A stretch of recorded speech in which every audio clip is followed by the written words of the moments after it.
ગુજરાતી સંસ્કૃતિમાં આદર્શ ગૃહિણી અથવા સુઘડ ગૃહિણીનો ખ્યાલ ખૂબ જ સુંદર છે. એક સારી ગૃહિણી માત્ર ઘર નથી ચલાવતી, પણ આખા ઘરને એકલતાના તાતણે બાંધી રાખે છે. એક સારી ગૃહિણીમાં નીચે મુજબના ગુણો હોઈ શકે છે. સુઘડતા અને સ્વચ્છતા. તે ઘરના દરેક ખૂણે ખૂણે સ્વચ્છતા રાખે છે. વસ્તુ તેના યોગ્ય સ્થાને હોવી જોઈએ એ એનો મંત્ર હોય છે. રસોડું હોય કે બેઠક રૂમ, બધું જ વ્યવસ્થિત અને ટીપટોપ રાખવું એ એની ઓળખ છે. આર્થિક વ્યવસ્થાપન, બચત. સારી ગૃહિણી ઘરનું બજેટ સમજે છે.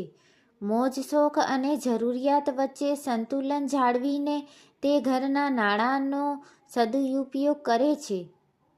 તે ભવિષ્ય માટે નાની નાની બચત કરવામાં માહિર હોય છે. સ્વાદિષ્ટ અને પૌષ્ટિક રસોઈ. ગુજરાતીમાં કહેવાય છે ને કે પુરુષના હૃદયનો રસ્તો તેના પેટથી જાય છે. સારી ગૃહિણી પરિવારના દરેક સભ્યોના સ્વાસ્થ્યનું ધ્યાન રાખીને પ્રેમથી રસોઈ બનાવે છે. રસોઈમાં સ્વાદની સાથે ચોખ્ખાઈ અને પૌષ્ટિકતા તેના માટે પ્રથમ હોય છે.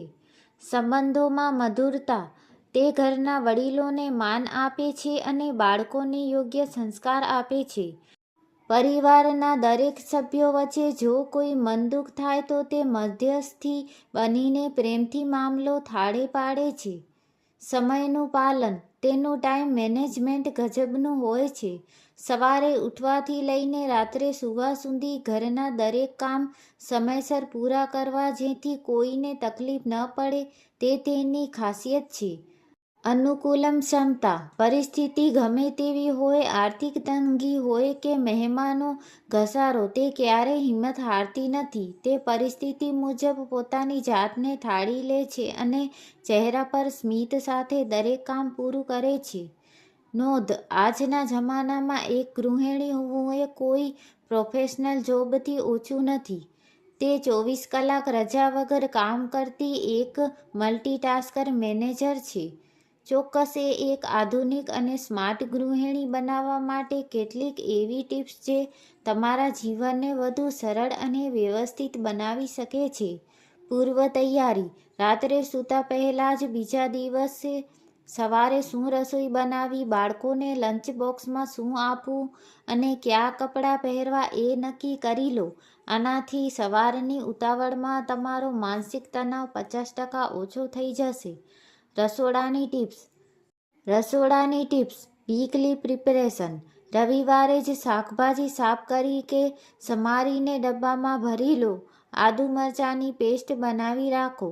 ઝડપી સફાઈ. રસોઈ બનાવતી વખતે જ જે વાસણો ખાલી થાય તેને સાથે સાથ ધોઈ નાખવા અથવા સાઈડમાં મૂકી દેવા જેથી રસોઈ પૂરી થતાં રસોડું મેસી ન લાગે. Me time. સારી ગૃહિણી એ છે જે પોતાનું પણ ધ્યાન રાખે. દિવસમાં ઓછામાં ઓછી 20-30 મિનિટ તમારા શોખ માટે ફાળવો. પછી તે વાંચન હોય, સંગીત હોય કે વોકિંગ. જો તમે ખુશ રહેશો તો જ તમે આખા ઘરને ખુશ રાખી શકશો. ટેકનોલોજીનો ઉપયોગ. આજના જમાનામાં ઘરના કામ માટે ગેજેટ્સનો ઉપયોગ કરો. વોશિંગ મશીન, મિક્સર ગ્રાઇન્ડર કે ઓવન જેવા સાધનો તમારો કિંમતી સમય બચાવી શકે છે. ગ્રોસરી ઓર્ડર કરવા માટે એપ્સનો ઉપયોગ કરો જેથી બજારના ધક્કા બચે. શારીરિક અને માનસિક સ્વાસ્થ્ય. ઘરના કામમાં દોડધામ થતી હોય છે પણ એ કસરત નથી. પ્રોપર યોગા કે હળવી કસરત કરો. પૂરતું પાણી પીવો અને પ્રોટીનયુક્ત ખોરાક લો. ગૃહિણી ઘરનો પાયો છે. જો પાયો મજબૂત હશે તો જ ઘર ટકી રહેશે. ઝડપી ટિપ્સની યાદી. ક્ષેત્ર ઉપયોગી ટિપ્સ.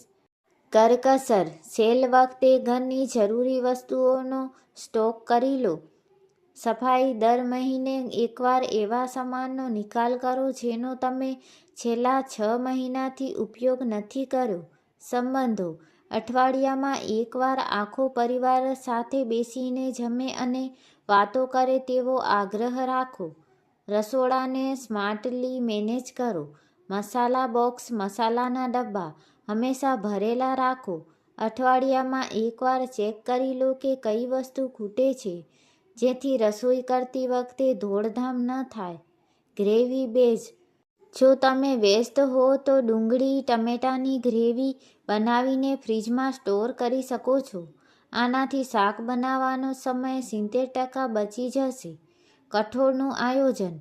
આગલી રાત્રે જ નક્કી કરી લો કે કયું કઠોળ પલાળવું છે.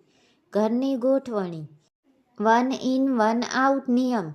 જો ઘરમાં કોઈ નવી વસ્તુ, કપડાં કે વાસણ લાવો તો એક જૂની વસ્તુ કાઢી નાખો અથવા દાન કરી દો.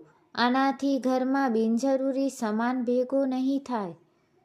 લેબલિંગ. રસોડાના ડબ્બા કે કબાટના ખાના પર નાના સ્ટીકરો લગાવો. આનાથી ઘરના બીજા સભ્યોને પણ વસ્તુ શોધવામાં સરળતા રહેશે અને તમારું કામ ઘટશે.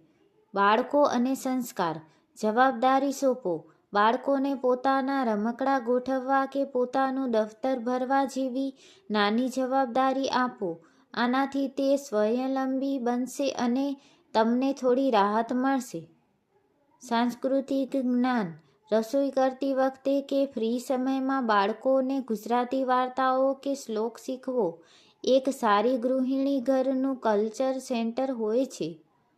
નાણાકીય સ્વતંત્રતા. ઘરગથ્થુ ડાયરી. દરરોજનો ખર્ચ લખવાની ટેવ પાડો. મહિનાના અંતે તમને ખબર પડશે કે કયા બિનજરૂરી ખર્ચા થયા છે. Emergency fund.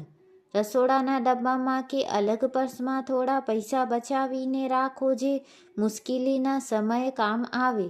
ગુજરાતી ગૃહિણીઓ આમાં માહિર હોય છે. મહેમાન ગતિ. સ્ટેન્ડ બાય નાસ્તો. ઘરમાં હંમેશા થોડો સૂકો નાસ્તો જેમ કે ચેવડો, ખાખરા કે બિસ્કિટ તૈયાર રાખો. અચાનક મહેમાન આવે ત્યારે તમારે રસોડામાં જ ભરાઈ રહેવું નહીં પડે અને તમે તેમની સાથે બેસીને વાતો કરી શકશો. એક પ્રો ટીપ. રસોડામાં ઝીરો વેસ્ટ અભિગમ.